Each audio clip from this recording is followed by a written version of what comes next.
৩০ বছর বয়সী এই নারী নিজের আন্ডার আর্মসের লোম বিক্রি করে প্রায় $1 মিলিয়ন মালিক হয়েছেন। বিষয়টা দেখতে এবং শুনতে অনেকটা ঘিন ঘিন লাগছে, কিন্তু কেন সে এমন কাজ বেছে নিল? আপাত দৃষ্টিতে তার এই কুরুচিপূর্ণ কাজ সে কি শুধু টাকার জন্য করেছে, নাকি অন্য একটা মেসেজও রয়েছে তার? এই নারীর নাম ফেনেলা ফক্স।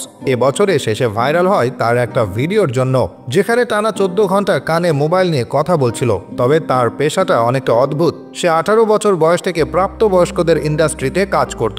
এরপর সে ওই কাজ ছেড়ে দিয়ে 7 বছর আগে তার কয়েকটা ছবি পোস্ট করে, যেখানে সে কোনো মেকআপ করেননি, এমনকি লোমও শেভ করেনি। সে নিজের পোস্টে একটা ইন্টারভিউতে জানিয়েছিল সোশ্যাল মিডিয়া নারীদেরকে একটা ভুয়া বিউটি স্ট্যান্ডার্ড সেট করে ফেলেছে।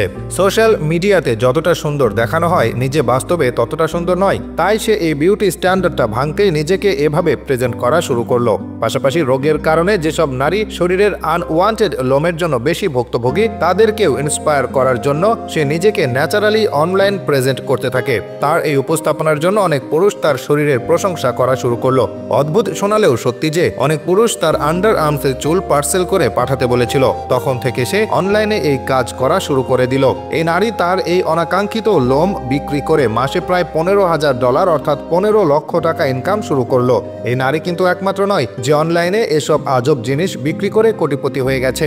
রেবেকা ব্লু নামের 29 বছর বয়সী এক নারী তার পায়ের নখ, চিরুনিতে আটকে থাকা চুল, মাথার খুশকি, বাসায় জমে থাকা ময়লা, টুথব্রাশ এগুলো অনলাইনে সেল করে 10 বছরে হয়ে গেছে $1 মিলিয়ন মালিক।